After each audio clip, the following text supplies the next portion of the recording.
Welcome, everyone, to our town hall with Assemblymember Buffy Wicks. Today's event is presented by the League of Women Voters.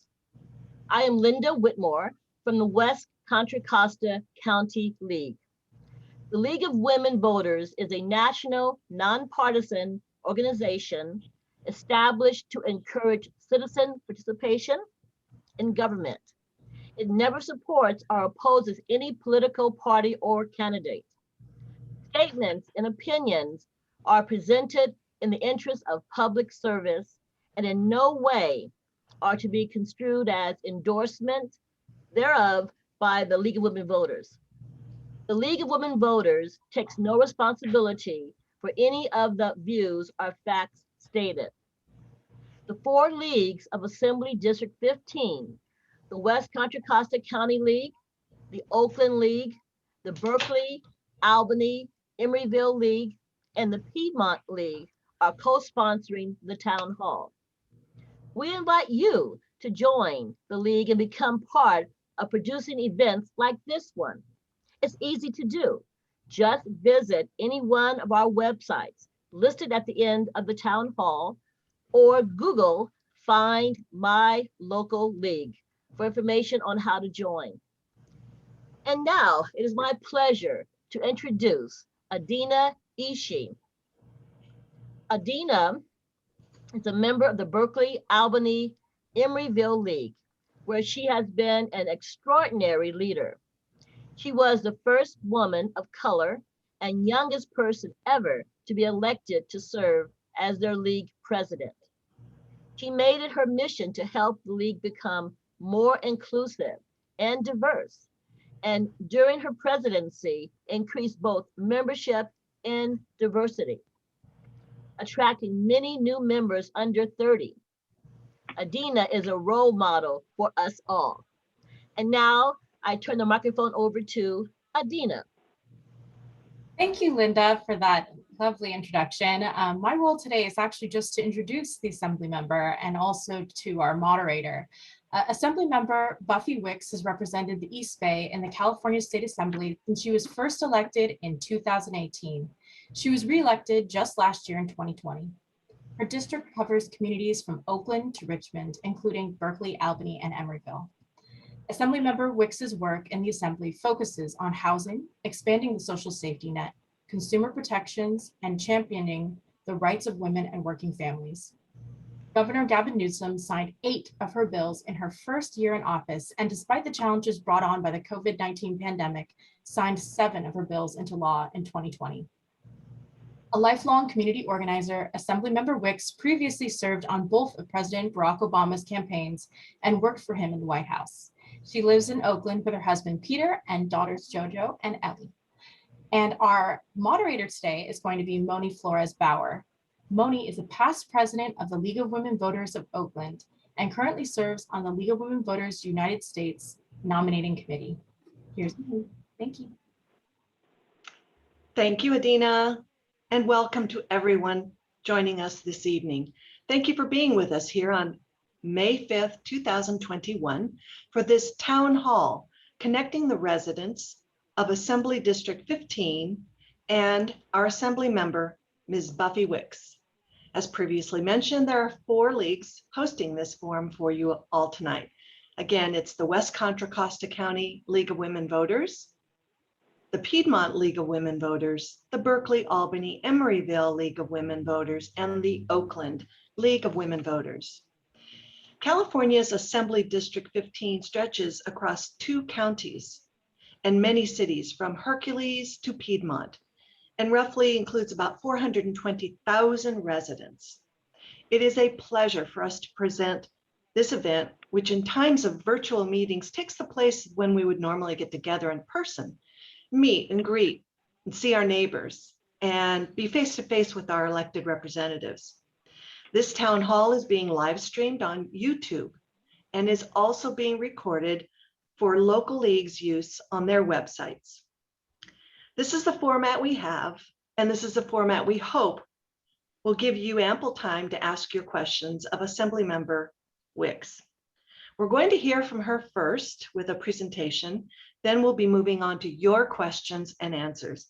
We'll wrap up around 6:25 when Assemblymember Wicks will have some closing comments, and then we'll conclude at 6:30. Your microphones are all muted, but your questions can be submitted at any time. You can begin sending in your questions by using the question box feature on your screen. You'll notice the chat box is not enabled, so that's not a place to send any comments or questions. Again, the chat box is not being monitored. Use the question box to submit your questions. We'll take as many as we can in the time we have available. All right, so let's welcome Assemblymember Buffy Wicks. Hi, well, first of all, thank you all so much for having me. I deeply appreciate it. In my 2018 race, I did probably 40 or 50 forums in that time. And I will say, I did 2 league forums, and I think they were the best run, most fair, most, I think, intellectually interesting and thought-provoking conversations that I had on the campaign.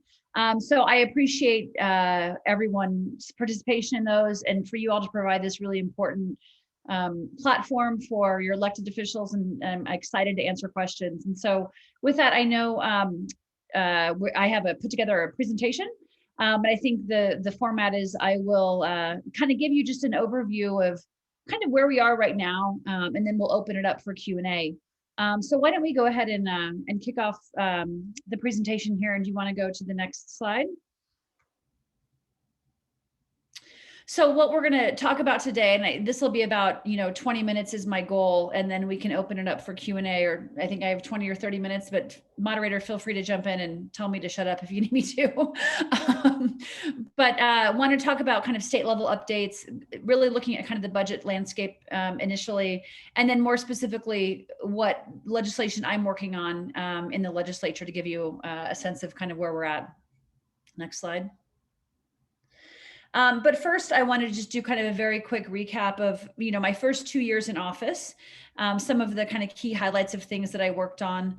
I was able to secure $30 million for our CalVIP, which is our California Violence and Intervention and Prevention programs.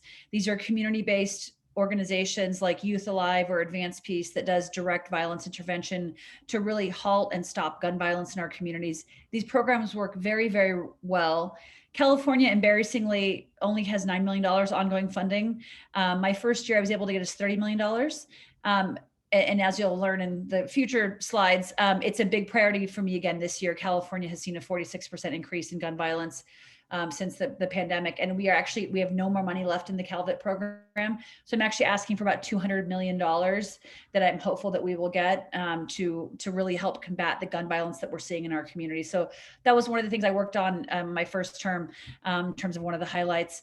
The other thing was I really have spent a lot of time working on housing and homelessness. I made it really a top priority of mine, aimed at both building more housing, missing middle housing, low income, affordable housing for our middle income folks, and I have a big budget ask this year to get some money for housing for teachers in Oakland. Our teachers have to commute very far because we don't pay them enough, and then we expect them to live in one of the most expensive markets in the country. So we're helping to support a pilot program there to ensure that our teachers can actually live in the communities here. But housing production and creating more housing is very important to me, and one of the issues that I'm very passionate about and have spent the last couple of years working on. As mentioned, I was able to get, I think it says 16 here, I don't know if it's 15 or 16, I can't remember, bills to the governor's desk in my first term. And, I worked on a number of different things. I helped establish a new program to create clean air centers in times of those high smoke days that we have in October and November for our folks that don't have access to clean air, folks that are homeless, folks that are more vulnerable like seniors, to create clean air centers. I worked and was able to pass a bill to allow BART to buy directly off the grid, thereby getting rid of the middleman, saving more money and helping us to reach our renewable energy goals. I've done a lot of work in the food security space. have passed a couple bills that have been signed into law around food. One of which is ensuring and making a more streamlined process. You know, a lot of folks in my district qualify for a free or reduced lunch. They should also be signed up for our CalFresh program to ensure that they have food not just in school but outside of school as well. I codified into law our California Violence Intervention Prevention Program, in addition to getting additional funds for it. You know, on the housing front, I was able to pass a bill to allow churches to use their parking lots to build affordable housing and their parking spaces to make that more easier. And a number of different kind of consumer protection type bills and laws and other things that I worked on in my first term. So now let's quickly move on to what we're doing now, which is the next slide. So just in terms of the budget, and you can go to the next slide, our kind of overall philosophy here is to preserve, respond, protect, and recover. And what I say when I mean that, you know, if you look at what had happened last year when COVID hit, it was actually kind of interesting. Like, I came in my first term, and the first year we had this budget surplus, and, you know, I was a brand new member, and looking at, we have 2/3 control, Democrats do, of the state, you know, assembly and the Senate. We have this brand new governor. And so that was all exciting. And then all of a sudden, boom, COVID hit. And we were looking at a loss of potentially billions of dollars or tens of billions of dollars in the budget. And we were very, very concerned about what that could be. The shortfall was almost 37% of the current $147 million general fund budget. Our K through 12 schools and community colleges stood to lose $18 billion alone, which was very, very concerning. And in June of 2020, Newsom closed on an estimate of about $54 billion in deficits that we were looking at. And the picture became very, very bleak. And all of that has really shifted now, which is exciting, but also surprising. Our budget is looking much better than what we had anticipated, in part because there's been record stock market gains and tax growth from our most affluent residents. And you can see that income inequality is presenting itself to us, right? The wealthy did okay and did well in this pandemic, and our working class people did not. And that's something we definitely have to address. But what it's resulted in is a $57 billion surplus in general funds, which has been something that I think we didn't anticipate. Plus, we have roughly $26 billion on its way from Washington, D.C. in form of the American Rescue Plan that Joe Biden has put together. Plus, he's put together and announced other proposals, big infrastructure money, potentially, you know, the child tax credit, all these other ideas that, you know, hopefully will come to fruition to help benefit our California constituents. And so the bottom line is our budget's looking much, much better than we thought. So, you know, when we say preserve, we're talking about, you know, really, you know, restoring state services such as, reserving funds for future shortfalls, and restoring the one-time funding for the 2020 cuts as it pertained to our UC system and our CSUs and our courts, et cetera. So that's an important piece of this. You know, when we talk about respond, you know, providing, you know, essential state response to COVID-19, that's an example of that is increasing workplace safety enforcement, ensuring, you know, transparency and oversight of disaster funding, and protecting our vulnerable seniors in terms of, you know, nursing skilled facilities. When we talked about protecting, that's another big principle of the budget this year, you know, helping those Californians most impacted by the crisis, you know, expanding our social safety net support, ensuring we have ongoing homeless prevention funding. That's a big issue for both the governor as well as in the assembly this year in terms of really funding that. I think is going to be very, very important. Expanding, you know, current housing support and existing and assistance programs that target our most vulnerable Californians. And then when we talk about recovery, you know, we're talking about a sort of a targeted stimulus to help Californians rebuild the economy. And one of the things I say often, people say, you know, when are we going to return to normal? And what I say is, normal wasn't working for so many people to begin with. And so how are we laying a new framework around the types of communities we want to live in and the types of policies that we support? You know, let's expand, you know, broadband to make sure everyone has access to the internet. You know, let's address the polluted water systems that we have, clean up our abandoned toxic sites. Like, we have a whole bunch of things we can do now with this, I think, renewed moment and this renewed funding. And so let's think about what that recovery looks like. Let's ensure we have paid leave, better paid leave policies and early childhood care, and we're funding our schools more. So those are some of the things that we're looking to do with the budget here. And I'll just go into a little bit more detail here in the next slide. So this year, the big focus for us is going to be on reinvesting in our public health infrastructure due to COVID-19, including vaccine distribution. Shots in arms has been a big priority for the governor. It's a big priority for the legislature, making sure that we really beat the pandemic through our public health measures with the vaccines. You know, ensuring that we have testing capacity and behavioral health responses has also been critical. Secondly is reopening our K through 12 schools. This has been a huge issue that I hear about a lot in our districts. I have a lot of sympathy and empathy for the teachers who were very nervous about going back to our schools, and was a big proponent of getting teachers to have access to vaccines as soon as humanly possible. They are now vaccinated. We are now reopening our schools. We have to continue to do that and work towards full-time, 5 days in person. I do recognize there will be certain communities that are still going to be very hesitant for good reason. They were hit harder. They're communities of color. Frankly, our country has failed them in many ways, in terms of, you look at our education system at large, look at our criminal justice system, look at our environmental justice issues, right? So we have to rebuild that trust within those communities, but also ensure that we're doing that by getting families back into schools, I think is going to be very important. The other piece that I am focused on, and I think there's a big state commitment, as I mentioned earlier, is reducing gun violence in our communities. That has been a big priority for me. I'm pushing for a $200 million ask so we can fund these organizations to end the gun violence in our communities. Next slide. So continuing on that, in terms of what the state is focused on, significant resources for our ongoing homeless prevention funding. Project Home Key has been successful. We use federal funds to convert SROs into supportive housing. We want to continue to do that, ensure we can use those resources that we got for COVID relief for ongoing homelessness funding. I will tell you, we are not doing enough as a state on this issue, period. And I feel that, and I see it, and I hear it, and it is one of my biggest concerns, and we have got to do more. I'm very committed to that, and we'll continue to work with the governor, with our leadership in the Assembly. The Senate Pro Tem, I know, is also very dedicated to this. Our state is failing on this issue, and we have got to do more. So we're going to continue to doing that, hopefully with some historic investments in homelessness. Mitigating the impact of COVID in our state prisons.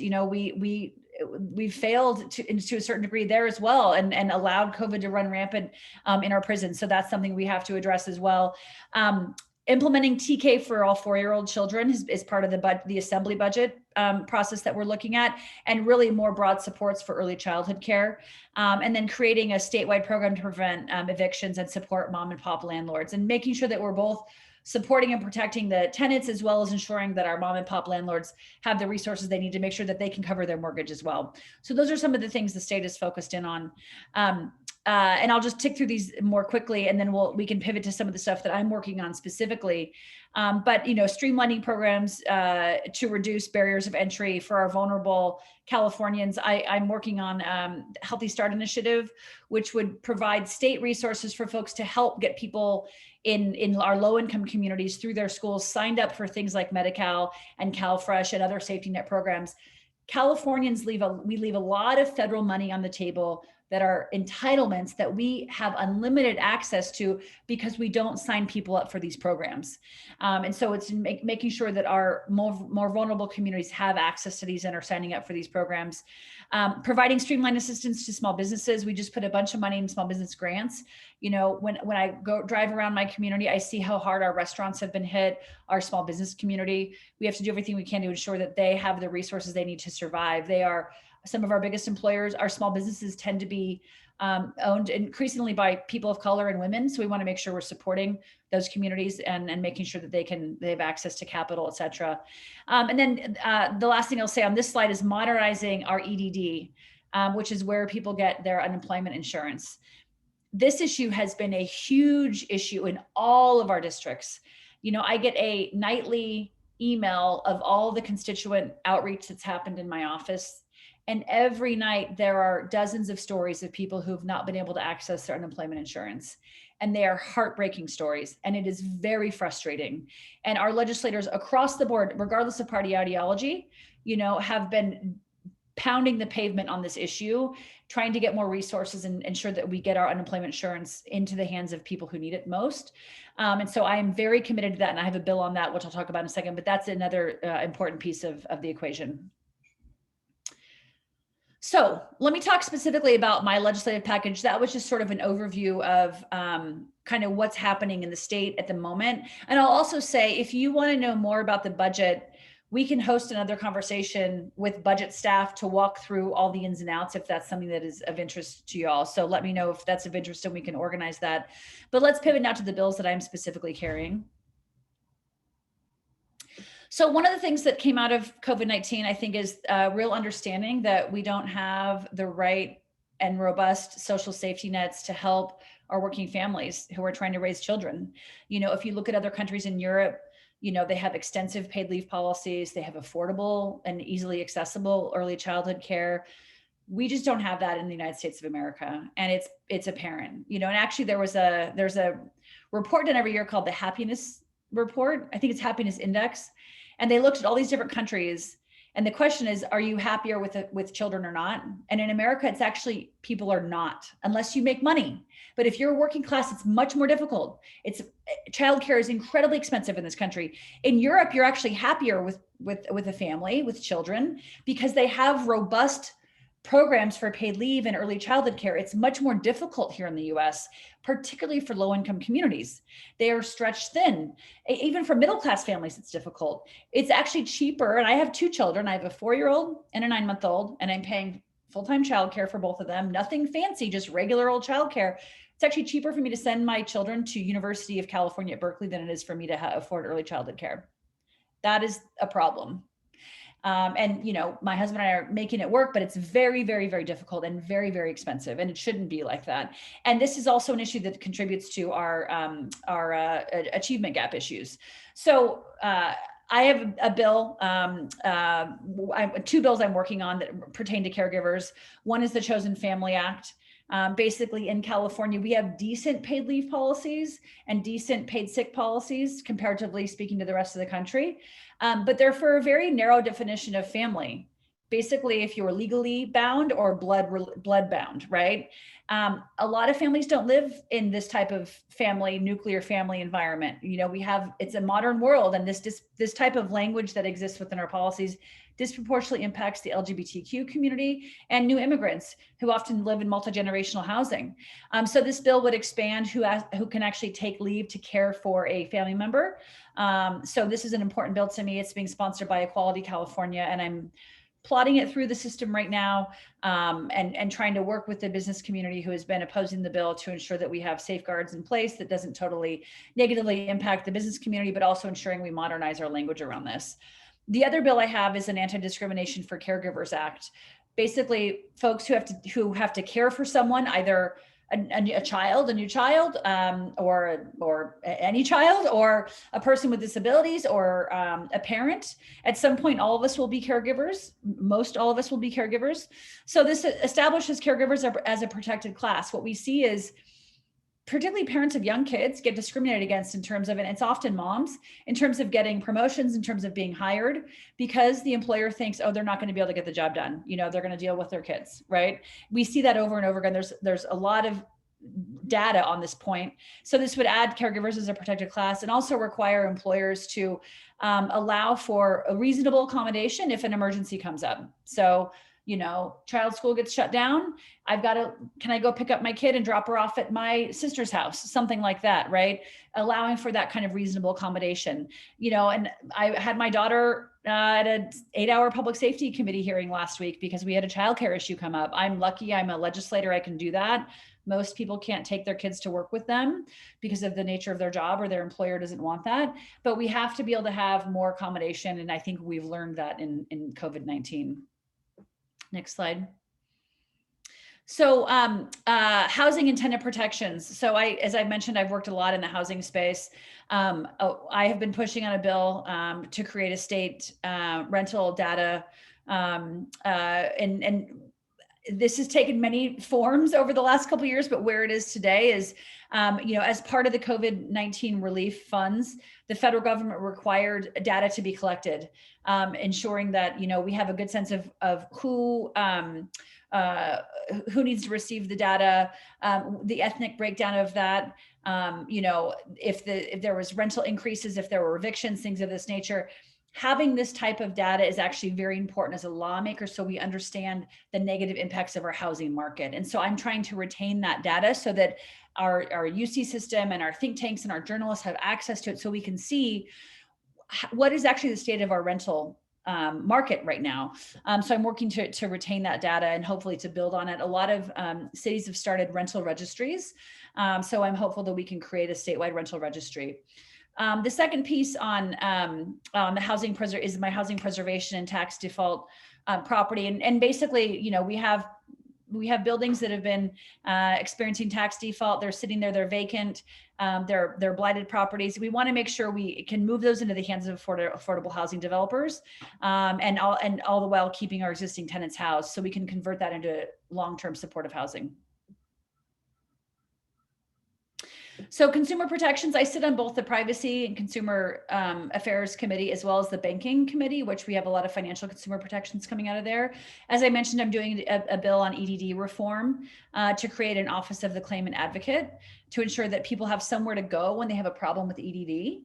I'm working on a bill to add more regulation to the debt settlement industry. These are the companies that say, like, consolidate your loans with us and we'll negotiate your debt. And while they work for many people, there's also bad actors in that space. We want to make sure people aren't getting taken advantage of, especially when they need the help desperately. So that's an important bill.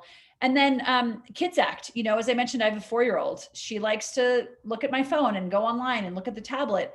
But we want to really block manipulative design features that lure kids into sharing their data, to making purchases, that send kids down these rabbit holes of algorithms on YouTube that end up in wildly different places. So some safeguards and more guardrails around how kids are using online platforms is really key. The next section I'm working on is criminal justice. I have a bill that would extend statute of limitations for victims who were sexually assaulted by law enforcement officers. And this bill came to me because there have been some problems with law enforcement officials sexually assaulting victims, and the victims not feeling that they had the power to fight law enforcement because they were still employed by their agency.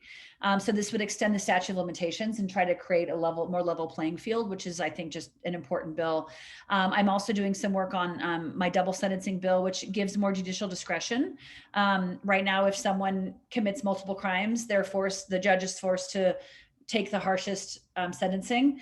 We want to give the judge more discretion because there may be, a context that isn't taken into account there. And hopefully this will reduce our sentencing that we have. We really need to, in my opinion, take a hard look at sentencing enhancements and things like that, and reduce the amount of folks who are in our prisons and put more resources into rehabilitative programs. Some other critical priorities that I'm working on. This is my Race and Healthcare Transparency Act. I'm working with SEIU, which is a really important partner in this, but basically establishing the collection of data on patient health with regard to race, ethnicity, and other demographics, as well as the workforce in hospitals and other places that provide care, to make sure that, what we saw with COVID, and we knew this before, was that our healthcare system has racial disparities, right? That we have systemic racism within our healthcare industries. And so the only way I think we can address that is if we shine a bright spotlight on it, have a good sense of the data, and then create policies to address that. And I use this example, in my district, if you're from West Oakland and you are Black or brown, you live on average 10 years less than if you're from the Oakland Hills and you're white. A 10-year life expectancy. And we saw with COVID, right, the communities that were hit hardest, Black and brown communities, in terms of access to care, maternal health, it's Black and brown women who have less access to quality care, and frankly, who are believed less when they're experiencing issues medically. So we want to make sure that we're shining a spotlight on this and really understanding where are the inequities within our healthcare system so we can address them. I'm also working on a bill to allow FEMA funds to be used for childcare providers. I worked a lot with the childcare providers in my district during COVID-19. And again, these are predominantly women of color who own these, they're small business owners, basically, who are providing childcare for our littlest ones. And a lot of them went under, you know, because of they were shut down, they had rent, they had all these issues. And these are women who put their, and some men, but mostly women who put their heart and soul into caring for our littlest ones. And so want to do what we can to prevent that from happening again.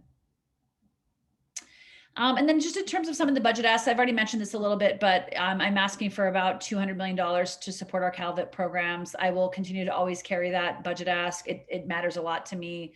As I've said, we've seen a huge increase in gun violence in my communities and our communities since COVID-19, and we want to reverse that. I will also say I'm very energized by Biden's approach on gun safety and gun violence prevention.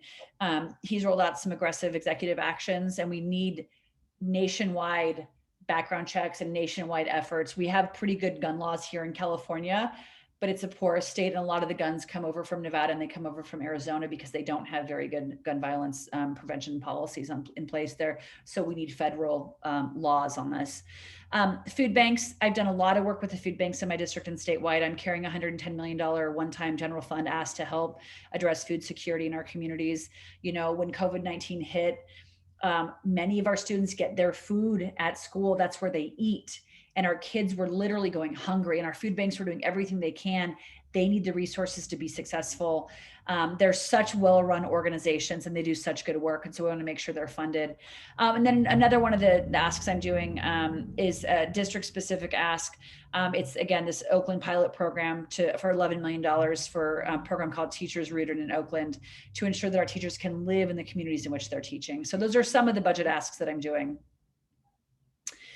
And with that, hopefully I didn't talk too much, and I'm happy to answer any questions that y'all have.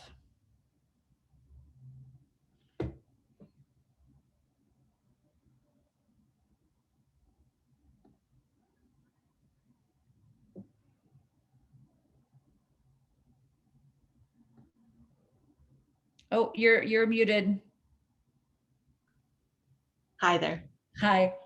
Thank you, Assemblymember Wicks. We appreciate all those highlights.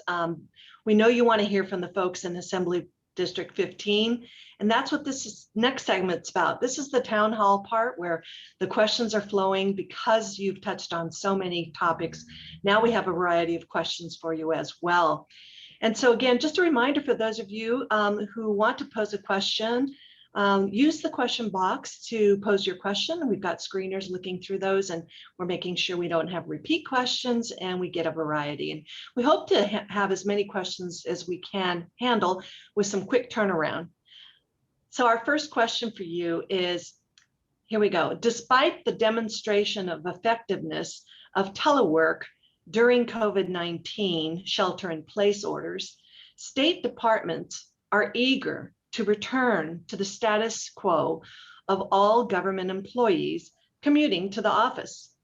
This is both costly for taxpayers and has negative impacts on the environment and on the climate. Do you support mandated telework options for state employees or incentives for departments who allow telecommunicating? That's great. And sorry, could you also tell me who asked the question? I didn't hear that.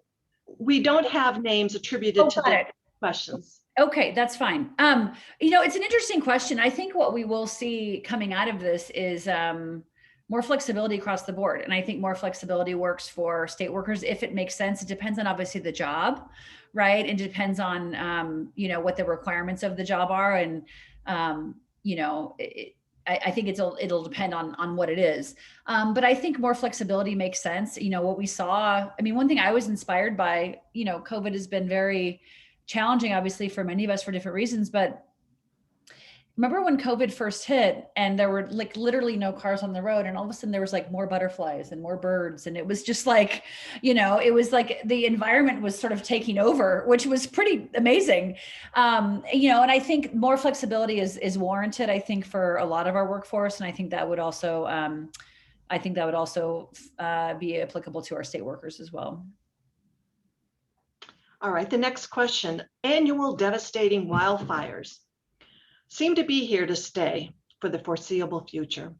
What is the state legislature doing to mitigate the effects of them and to combat the underlying cause of them, global climate change? This is, to me, one of the most important questions I'll probably get asked tonight, because, and I know many of you have, attended some of these events before where I've spoke, but, my dad was a firefighter for 35 years and I grew up in the Sierra Nevadas.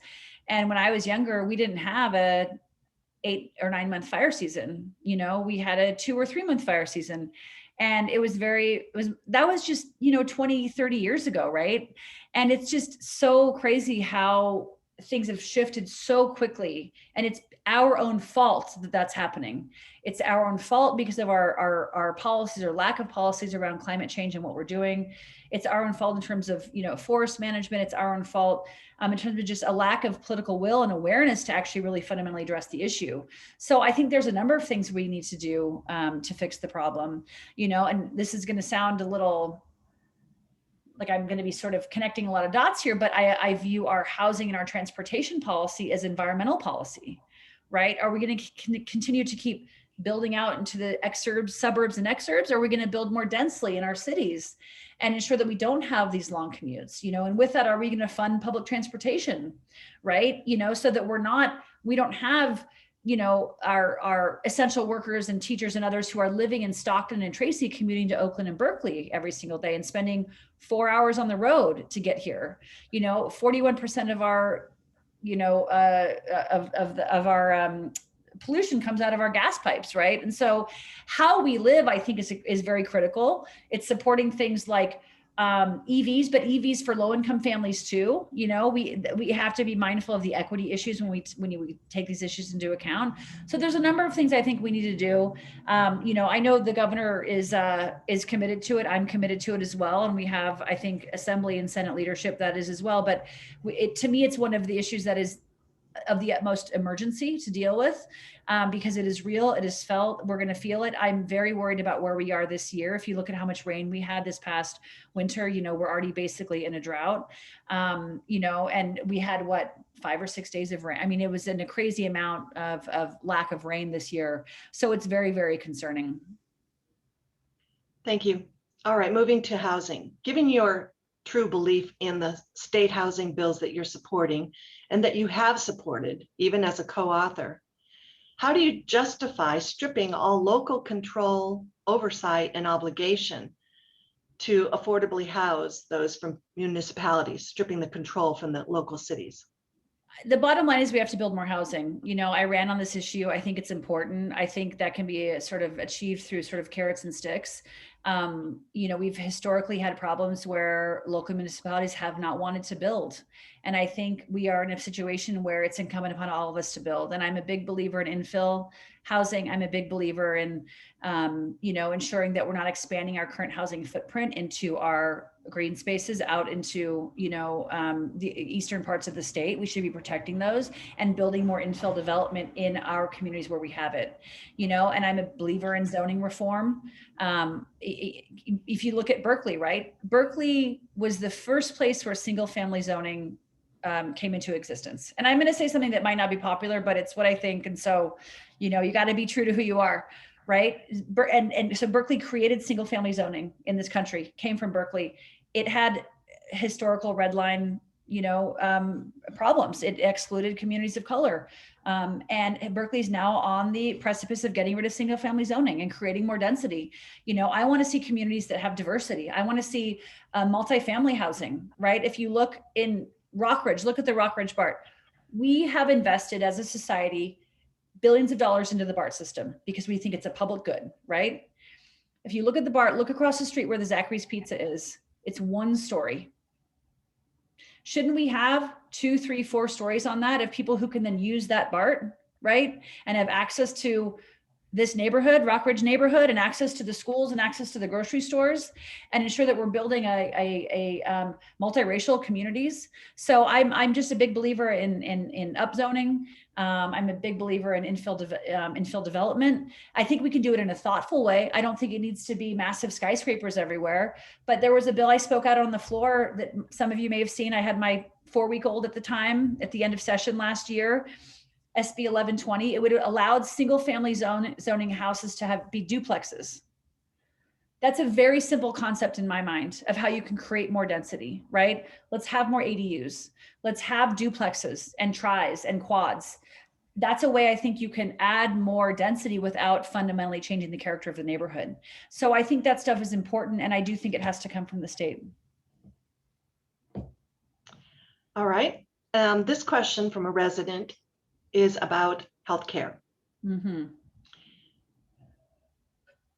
We are no longer considered patients, but consumers. And health insurance marketing is on overdrive. Do you think single payer healthcare would work in California? And if so, is AB 1400, the California Care Act, if it's brought back, will it be sufficient? Yeah, and I've heard some of you say I talk too fast, which is like 1,000% true. So I will try not to talk so fast. I'm trying to answer all the questions, but I'll slow down a little bit. So apologies. So I'm a co-author of AB 1400. I believe in a single payer healthcare system. I think we need to work towards that. I am hopeful that we have a Democratic governor now who's going to be, I think, more amenable to a single payer system. I'll just be sort of honest with y'all. My dad is recovering from prostate cancer. He got diagnosed last year and underwent treatment. And fortunately for him, because he worked for the federal government for so long, he has decent health care. But my mom was showing me some of the bills that were coming his way. And if he didn't have health care, it was hundreds of thousands of dollars. And it's not okay. It's really not okay. The bill 1400, I think I'm not surprised it became a 2-year bill. So basically, in the legislature, we run 1-year or 2-year bills. And when we start the process of a 1-year bill, we can convert it into a 2-year bill. And often it happens all the time. I have a bunch of 2-year bills. I didn't even talk about them in my presentation because I have a whole bunch of them. And those tend to be bills that are harder, right? They're more controversial. They require more conversations. I think with a conversation around single payer healthcare, it's going to require a lot of conversations with the doctors, with the nurses, with the insurance companies, with the, healthcare advocates, with, the equity groups, there's a number of people that need to be part of that conversation. But I know I'm hopeful. We have a lot of members who are on that bill. I'm not the lead author, I'm a co-author, but Ash Kalera, one of my colleagues from the San Jose area, is the lead author. I'm hopeful that he'll continue to push that bill. And we've had a good partnership with the California Nurses Association on it and want to see it through. Given your commitment to propose tools to address California and the Bay Area's housing affordability crisis, can you please talk some more about the rental registry bill, AB 1188, why it's necessary, how it would be effective, and what other tools you are proposing and or supporting in the state legislature? Sure. And I'll give you a little bit of history on the bill. I was a joint author on the bill that established the anti-gouging rent cap, which established, a ceiling at which landlords could do rental increases every year.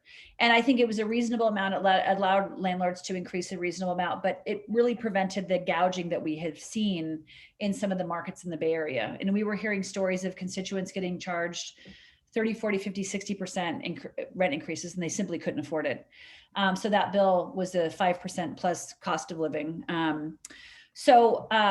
In the process of creating that bill and figuring out where that cap should be, what we discovered is we actually don't really have any data available to policymakers on the rental market.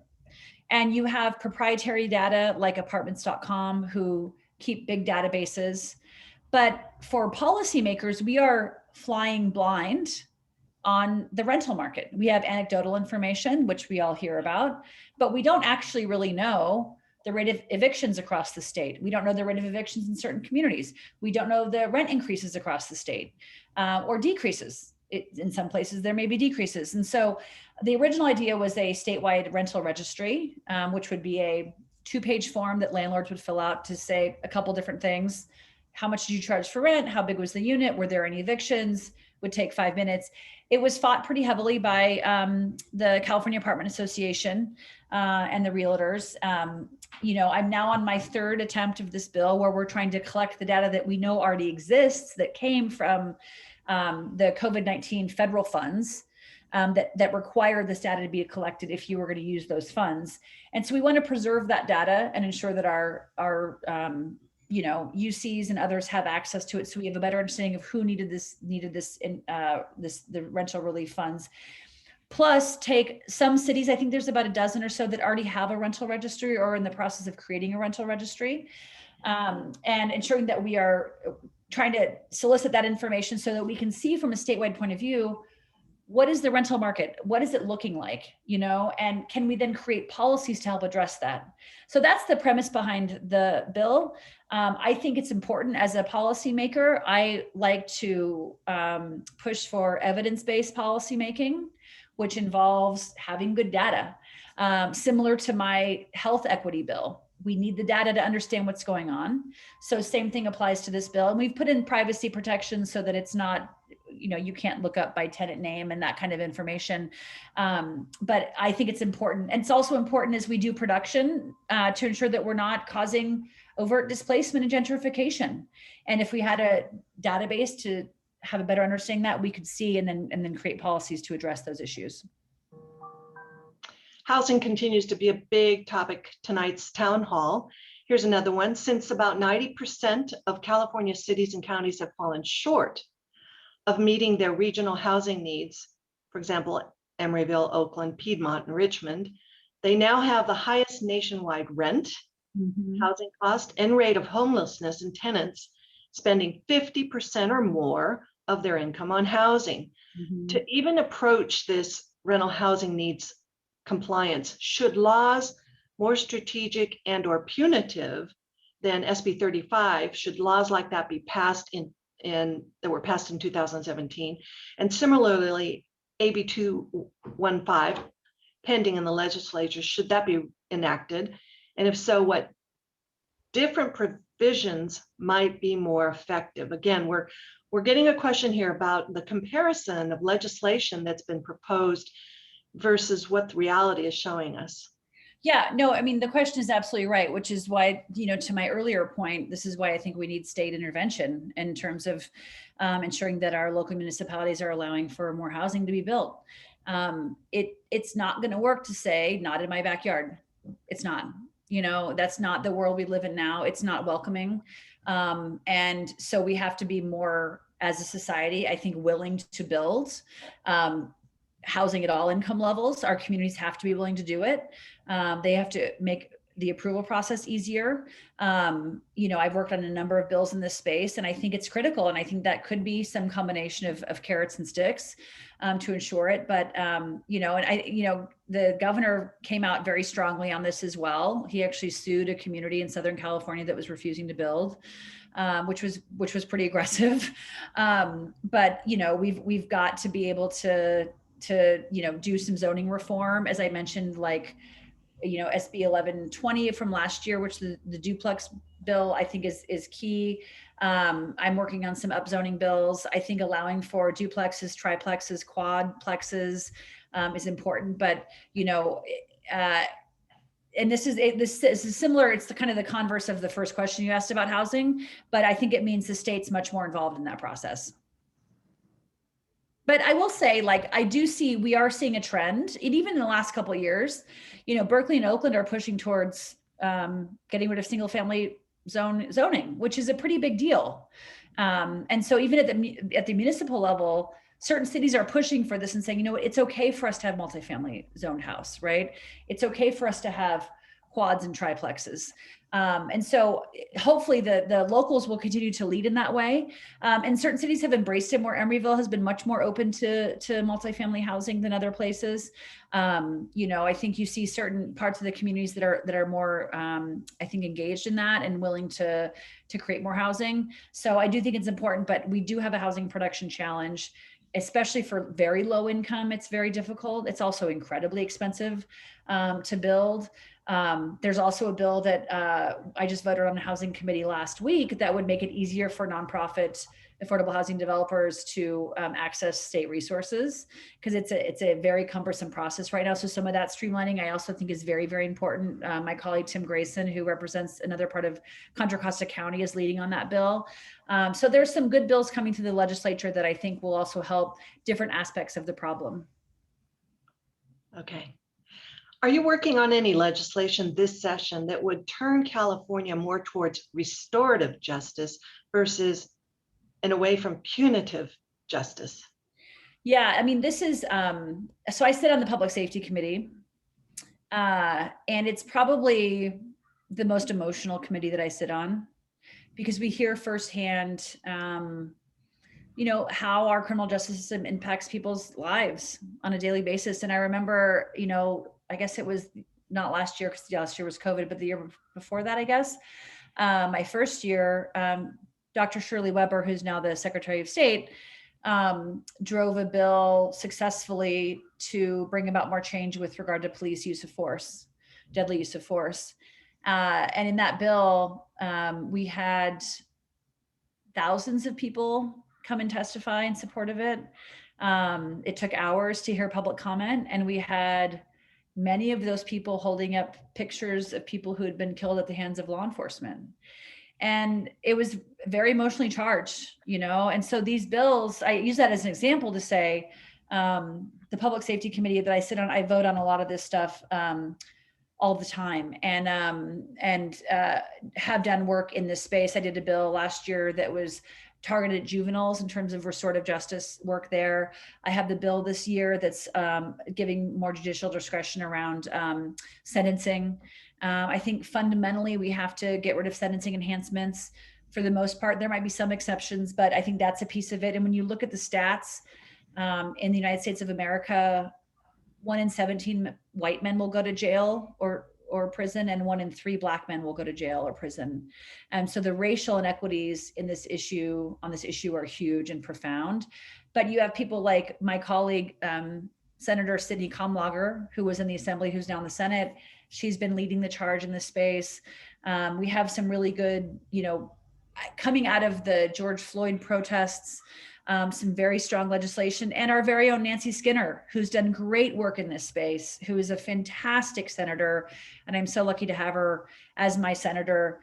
It's funny, actually, because some of the Assembly members don't get along with their senators, and they talk about what an issue that is. And I'm like, I'm so lucky, because I love Nancy so much.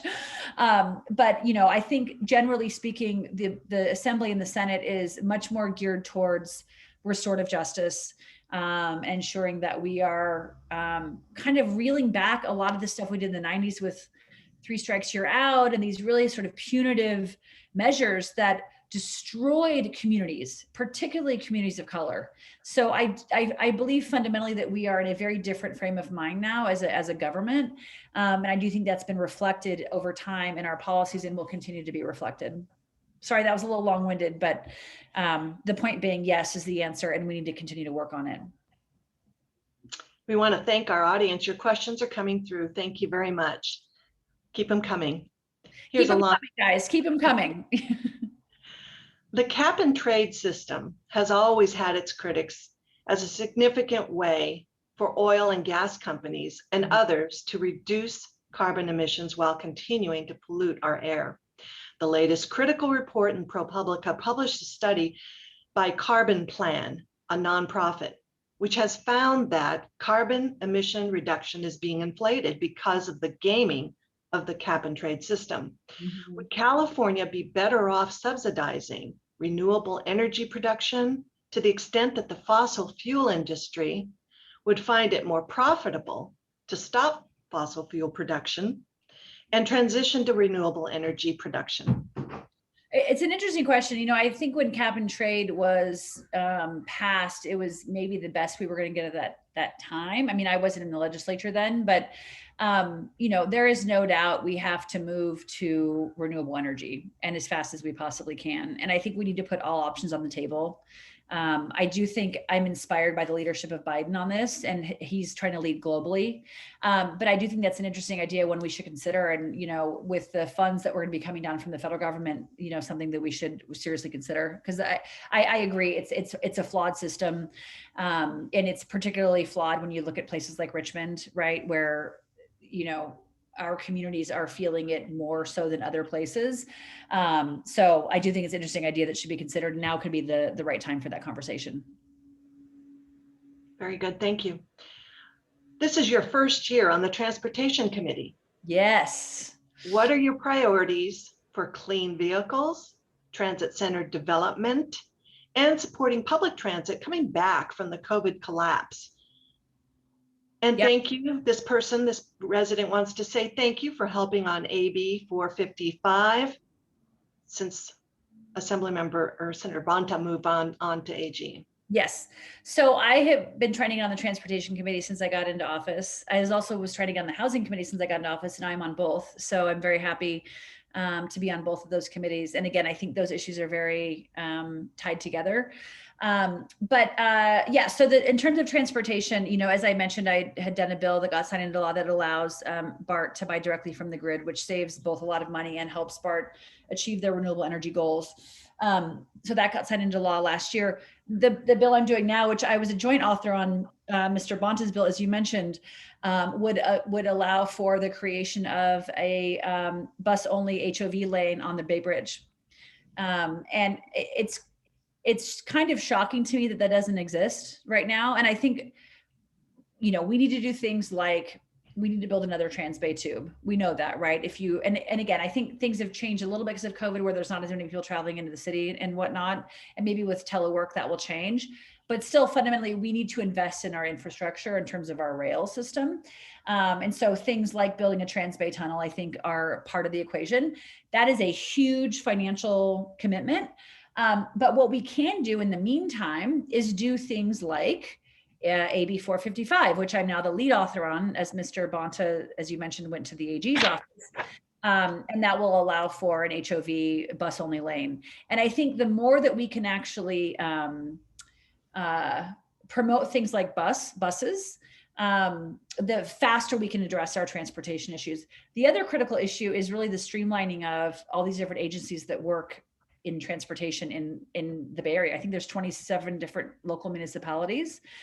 So I had joined with David Chu on a bill to help streamline that communication and process and ensuring that those agencies are kind of all talking to each other. So those are some of the things that I think are important in terms of public transportation. Again, I'll try to slow down because I know I talk so quickly, I apologize. In terms of supporting clean vehicles, charging stations, things of this nature are important, but also making sure that if we are doing things like rebates for, EVs and things like this, that we're also being very mindful of our low-income communities that will be able to access those types of things. Here's a question from a senior at Berkeley High School. What's your advice to a young woman hoping to pursue a career in politics? So I was once you and interested in politics.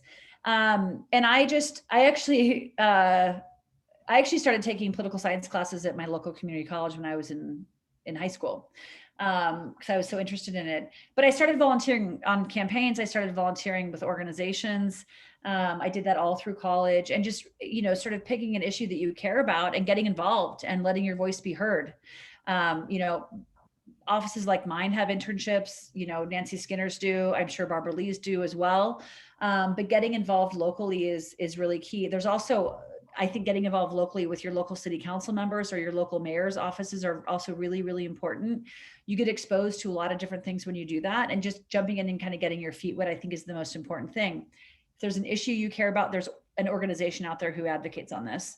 And I will say I'm inspired every day by the young people that I meet that care, and I think young folks get a bad rap. I think people think, oh, young people, they don't vote, they don't care, all this sort of stuff.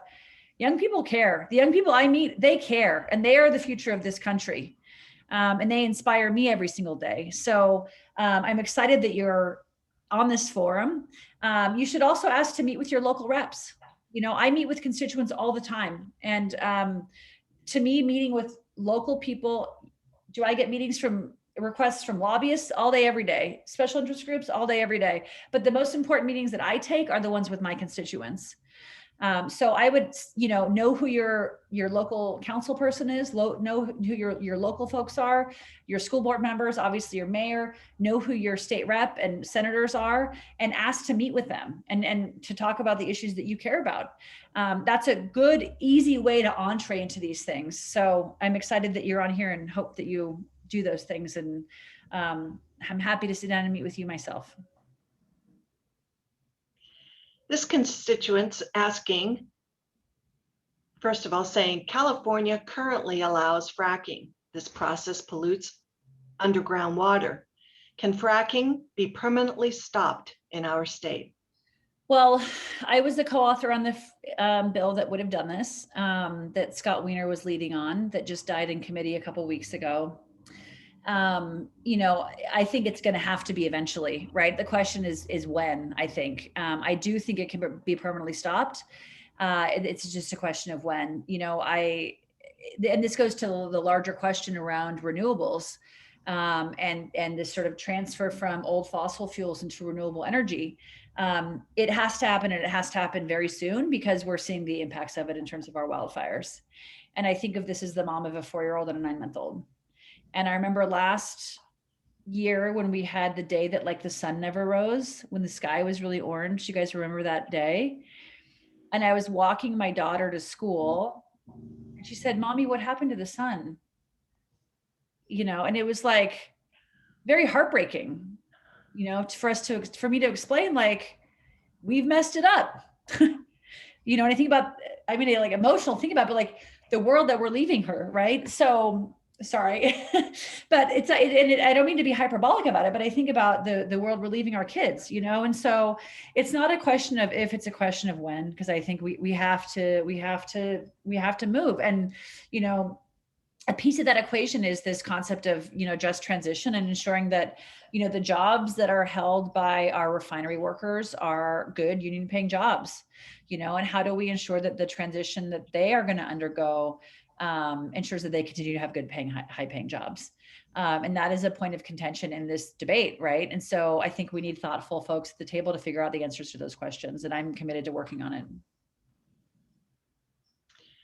Question from a resident: will you support amending the erroneous designation of North Berkeley BART as an urban city center and change it back to residential? This designation was made by an algorithm that totally ignores the true nature of the neighborhood and is completely inappropriate. I'd have to look into that question. I don't know how the designation was made, nor do I have authority over it, but I'm happy to learn more about it and see, and talk to folks talk to Latifa on the BART board and get more information on it. But I don't think I could take it a sort of a opinion one way or the other on it right now. Would you be willing to introduce legislation to protect consumers and workers from chemical exposures? This resident says that chemicals don't need to be tested for safety. This is her understanding, that chemicals don't need to be tested for safety before market introduction, but that chemicals need to be proven to be a dangerous thing before they must be pulled from the market. Do you have any expertise on this or perspective on it? That's a really good question. I did a bill last year with one of my colleagues, Al Martsucci from Torrance, California, and it was all around chemicals within our beauty products. And the fact that we don't actually have pretty strict, we have pretty outdated standards in terms of this, and to bring it on par with what Europe's regulations are in terms of, and this is products that you're putting on your face and your skin. My 9-month-old comes and like eats my face, every day when I see her, and I'm like, what do I have on my face in terms of products, So I say that by way of saying I've worked a little bit in this space in terms of beauty products and personal hygiene products.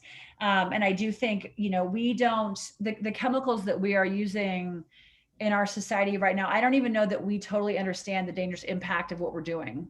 And we do need stricter regulations. So if you have specific ideas on that, I'd be happy to work with you on it, to whoever asked the question. And they can contact your office, I assume. Yep. Okay, there are so many things to work on and to pay attention. For those of us who want to advocate for good legislation, where should we put our energy? Where will we help the most? Single payer healthcare, violence, housing, homelessness, or something else? You know, this is like the $64,000 question. And I will say, like, when I got this job, after like the longest job interview of all time on that campaign in 2018, and then got reelected, you know, I didn't know if I would like the job, honestly, because I'd never been a legislator. I've never been an elected official before. And it turns out I love the job. And I think it's very entrepreneurial and very intellectually stimulating. And I'm very like curious about all these different issues. And it was just very exciting. And it continues to be of like, oh, we can fix so many things, right? And we have so many problems. And I'll hear a story on NPR and then I'll say, oh, I want to do a bill on this. This is a problem. Let's try to fix it. But the converse of that is that you can go crazy kind of trying to fix everything, right? And you have to, you know, as a legislator and as an advocate too, kind of winnow down, what do you see as the most important things that we can work on? And so part of this, I think, is like what drives you as a person, but also where are our greatest opportunities right now? And, you know, I think when I look at our greatest opportunities and matching that with our needs, you know, we have the Biden administration that's going to put a lot of resources into the state of California. How do we spend that money, right? Do we spend it on a new grid, on high-speed rail, on more funding for BART and our other transportation needs? Do we spend it on tackling our homelessness problem? Do we spend it on, you know, climate change resiliency infrastructure, our education, right? So there are a lot of things that we need to confront, you know, and I sort of take the view that I think like some of the most pressing things are, which has been mentioned tonight, climate change and what we're doing to address that. So how are those resources going to be spent towards that end? Homelessness, huge issue, right? And housing. And I kind of put those two things together. And then the third bucket for me is, you know, our children. And that means paid leave policies, you know, early childhood care and education and access, and our K through 12 school system. So those are the three, in my opinion, that I think are some of the most pressing in terms of the biggest opportunities that we see right in front of us right now. And how do we take this crisis and turn it into an opportunity for change on these really compelling issues where we have good federal partners and we have strong state leadership. So I don't know if I'm answering the question other than to say, I think it's trying to narrow these things down a little bit and figure out also just what kind of personally motivates you as a person. And then, you know, calling your legislators' feet to the fire, calling your members and joining an organization to advocate on this stuff. But there's a lot to kind of care about. But I also think there's a big opportunity for us to make some real serious change in some of these places here. In your opening presentation, you brought us highlights of the bills that you're sponsoring and including these two. And this resident is asking a little bit beyond that. You're co-sponsoring the Anti-Discrimination for Caregivers Act and the Chosen Family Act. If they're passed, can you tell us a little bit about before they're passed, what's been the reception by stakeholder constituencies? And do you have a sense whether these bills will have enough support to pass? It's a great question. And these are two of my top priorities in terms of the bills that I'm leading on. With both of these bills, we have pretty widespread support from women's organizations, from the LGBTQ community, from organizations like Equal Rights Advocates. You know, there's, I think, some widespread support amongst the progressive community. Where we've met some resistance is the business community. You know, both of the bills were listed as job killers by the Chamber of Commerce. And I was able to get the Chosen Family bill off the job killer list by making some amendments. And I'm very willing to work with business to see if we can come to some kind of an agreement where I can continue to push for the core parts of the bill. If there's a way to make it a little bit easier for business, I'm very mindful of where our small businesses are in particular right now because of COVID. So I'm very mindful of that. But at the same time, I also recognize that, you know, we have to do better by our families. Both of these bills are now headed to the Appropriations Committee, where they may make amendments to them. But assuming I can get them out of there, then they go to the floor. So they've already crossed the bigger hurdles in terms of the committees so far in the Assembly. Getting them off the floor, especially the discrimination bill, that is still on the job killer list by the chamber. So I'll have to work for those votes, and the one thing I've learned in my couple of years I've been in the legislature, that means a lot of conversations with my colleagues, explaining to them why I'm doing the bill, what the impact of the bill will be.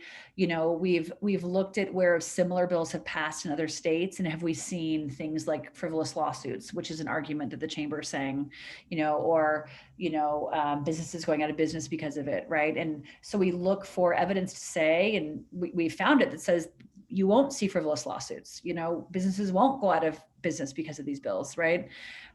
So it's just a lot of conversations, and it's part of politics, right? It's I am very intentional about building relationships with my colleagues, and that's based on trust and honesty, and which is the one thing I've learned in this business is you have one thing, it's your word. And so it's important never to go back on your word with your colleagues.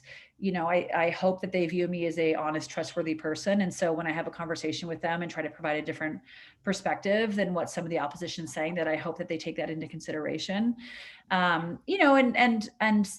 some of my colleagues have other interests, right? So they may vote against the bills or not vote for them, but I got to get to 41 out of 80 on the floor. And I sort of view when I work a bill, I come out of organizing and I sort of think I'm like the precinct captain of that bill, and I've got to get to that 50% plus one, which is 41 votes. I'm one, so I need 40 more of my colleagues. And so it's really trying to speak to their interests and move the bill. So I'm hopeful we can do that. And then it has to go to the Senate and go through the committee process there and go through the Senate floor there. But I think these bills are important because they provide equity. We've got strong supporters of them. I've got a really smart staff working on them. And I am relentless when it comes to working my bills. I will call any colleague, I will text, I will show up in their office, I will talk to them on the floor, I will set up times through their scheduler, I will get to them and have the conversation. And if, I've had bills that don't make it through, but it's not for lack of trying, so I'm committed to these bills, as am my whole package, but these are my top two priority. One of your constituents wants to know what's being done in the legislature, particularly in the Assembly, to fix the Employment Development Department disaster and to hold those people responsible and accountable. Huge amounts of money were distributed to people who shouldn't have received the money. And can that money be recovered? That is a great question. And, there's a handful of us, myself included, along with Lorena Gonzalez, David Chu from San Francisco, Kati Petrie-Norris, who heads up our Government Accountability Committee. She's leading on an EDD fraud bill that would help to hopefully safeguard against what has happened in terms of the fraudulent activity that took place. I'm leading on the bill to create an office of like an advocate office so that folks that never received their funds could have somewhere to go. We have I think it's like 5 or 6 bills in this space to deal with exactly what you just asked about. We have been in ongoing negotiations with the governor's office about these bills, but it has become very clear that this wasn't run well. It's just true. And, and I'm a big believer in government's ability to help people. But it also means when we're not doing the job that we need to hold ourselves accountable. And part of the job of the Assembly is ensuring that there's oversight on these things. And so I'm committed to it. I'm running bills on this, as are my colleagues, and we're in regular negotiations with the governor's office on it. They've been very receptive to it. They recognize the problem, and I'm also sympathetic to the fact that no one anticipated this pandemic. Our EDD office was not set up to deal with the craziness that kind of came their way. So I get that, but it doesn't mean we have to let it go. We have to fix it. And so there's a number of us working on bills towards that end. So I appreciate that question. What do you think of putting solar panels on the peripheral canal? How difficult, how expensive, how effective would that be? I don't know the answer to how expensive or difficult, but it seems like a good idea to me and worth exploring. We're doing really good on time, and we have time for a few more questions, just a Great. couple more.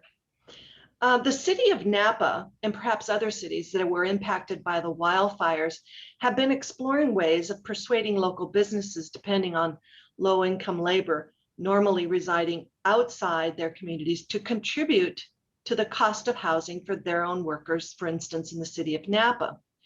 Would it be feasible for the state, through the Department of Housing and Community Development, to provide some sort of support statewide for this type of effort?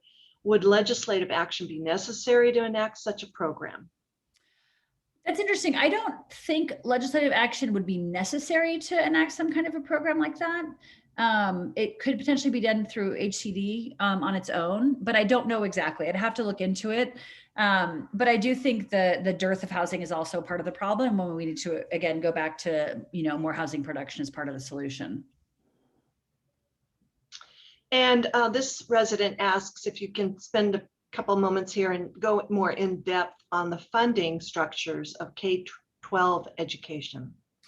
Yeah, I mean, our K through 12 system, I mean, frankly, has been underfunded since 1978, when we passed Prop 13, and started slowly defunding our public schools because of that measure. Obviously, there was an effort to close the commercial loophole this past fall that didn't pass. But we've just continually underfunded our public education system, and we see it. I think with COVID now, we've seen, unfortunately, districts are losing students increasingly. And so the question, I think, is, will those students come back in the fall? What will school look like in the fall, I think, is still an open-ended question. I think we are getting towards 5 days full time. That's what I know I'm committed to. But in terms of the funding, mechanism, there's been a big infusion of a one-time spending that the governor has put into the budget that was tied to reopening metrics that many of the districts met. So I think, my assumption is there will be similar, monies coming down towards that end for the fall as well. But I do think, the fundamental structural issue is Prop 13, and we have to continue to figure out how to address that. The other, I think, piece of this, or something that we should also look into, is the idea of another a wealth tax on our highest earners. Our highest earners did well through the pandemic, right? That's the $56 billion, additional funds that we didn't anticipate. So I think we should reconsider that. Another idea is reducing the threshold for local properties or local municipalities to have measures on the ballot to increase taxes for their local school districts, because right now it's a 2/3 vote, I think, required to do increase taxes for local municipalities. But I think we should reduce that threshold to 50% plus one. Thank you.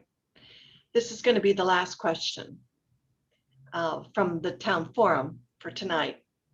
Can you describe what new low-income and affordable housing developments should look like? Should they be mixed income neighborhoods with varied sizes of buildings and parks and playgrounds and grocery stores, or something else? So I'm actually chairing a select committee on social housing, and social housing is a concept that's a newer concept in the idea of that we were borrowing from, places in Europe, Singapore, and other places.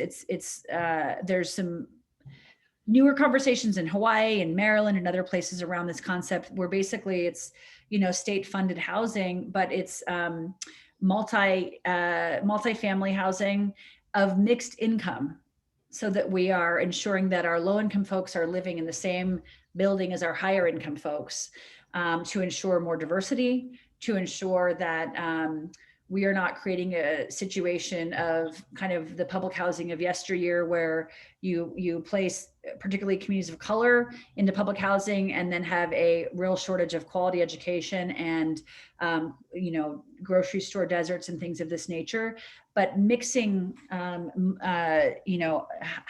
families of different income into the same building, and also creating opportunities for homeownership, all around the idea of creating the types of communities that I know many of us want to see, right? Where you have people of all different, socioeconomic backgrounds and racial and ethnic backgrounds living in the same place, enjoying the same public goods, public transportation, public parks, grocery stores, schools, etc. So that's the vision that I want to see, where we can really create that. And I think there's a way to do it. And I've got a 2-year select committee that I'm chairing to explore this concept.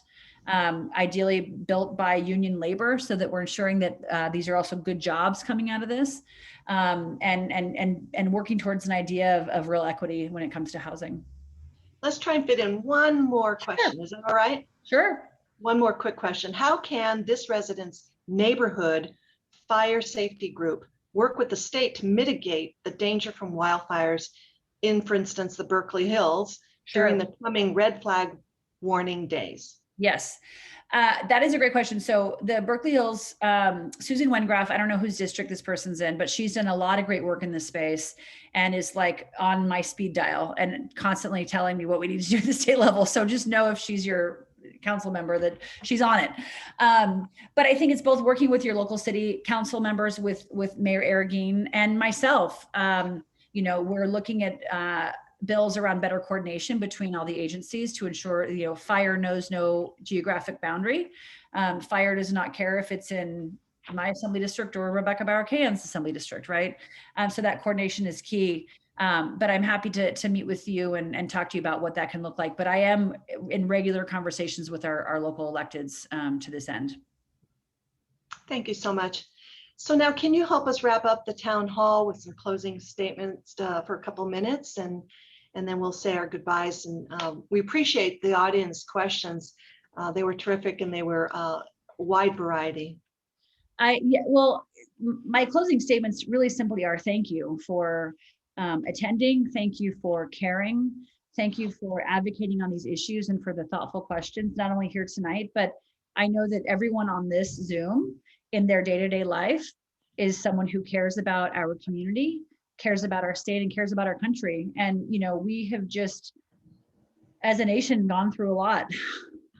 I know this is a nonpartisan forum, but in my opinion, just had the worst president we've ever had. We are recovering from that. We are a nation who is grappling with the real recognition of the systemic racism that this country was created on and still exists today. That has taken shape in many ways. We are grappling with, the effects of hi, sweetie. And here's my 4-year-old, COVID-19 and what that has meant for our communities. I will say, she's part of the reason why I do the work that I do, because I think about what her life is going to look like and how we are going to address these issues of the ones I just mentioned. And I know that you all are thought partners in that. You may not have agreed with everything I've said tonight, and that's okay. I can't be all things to all people, but I promise I will always be truthful and honest about where I'm at on issues. But I do solicit all input, all advice and thoughts and ideas. And I welcome you all to reach out to my office for more conversations. Well, on behalf of all of the 4 leagues that helped produce this town hall, but most importantly, all the constituents, the people, the residents who wanted to connect with you, we thank you so much, Assemblymember Wicks, for your time and attention to the variety of issues we brought up tonight. This is the time we can have a town hall in this format, but we really look forward to the opportunity to be in a room together with you, with our neighbors, and to really convene and share the strengths we have in our community. We also want to thank the audience again for joining in this town hall, engaging the conversation via your questions. It's been really good flow of questions, and we appreciate everyone's attention. The members of the League of Women Voters are where the hands-on work is done to safeguard democracy. While we never endorse a candidate, we are directly involved in shaping important issues to keep our community strong. If you'd like to be involved with the men and women helping make democracy work, it's easy to join the league. Just check your local league website. And here's the 4 websites that you can look in and find out all kinds of information. And to wrap up, let me call your attention again to the screen. We're going to show you some upcoming events that are really a great variety of things hosted again by the League of Women Voters. Tomorrow, Alameda County District Attorney Nancy O'Malley will be discussing important work that she is doing with abused and homeless women, the many challenges that COVID-19 has posed, and the ways in which the current lack of civility in politics is impeding the pace and scale of progress for women who suffer from violence. Also, we invite you to join activists across the nation on Saturday, May 8th, for the John Lewis Votercades. These are being hosted in over 100 cities around the country. The Votercades will bring awareness to S1 and HR 4. These are 2 bills aimed to expand people's voting and civil rights. These events are also sponsored by the League of Women Voters Piedmont and Oakland. Our local Votercade is starting and ending with speakers and events at the Oakland Coliseum. The League of Women Voters of the United States and the League of Women Voters of California are endorsing the Unity Against Hate rally. That's May 15th, and we invite you to join the many voices in raising awareness of the verbal and physical violence perpetrated on Asian and Pacific Islander Americans. And finally, here on the screen, you'll see a promo here about the League of Women Voters virtual convention. This is happening in June 7th through the 13th. We have a great variety of events, workshops throughout the week. Topics include water policy, housing, criminal justice reform, and a whole lot more. The registration for workshops, including some that are open and free to the public, is available online. Again, just go to that website you see on your screen and think about attending and observing some of these great speakers and content coming from the League of Women Voters California Convention. And our special thanks again to our Assembly member and her 9-month-old. Hello there. We look forward to seeing you all at a future town hall. Thanks everyone, and good evening. Thank you. Thanks.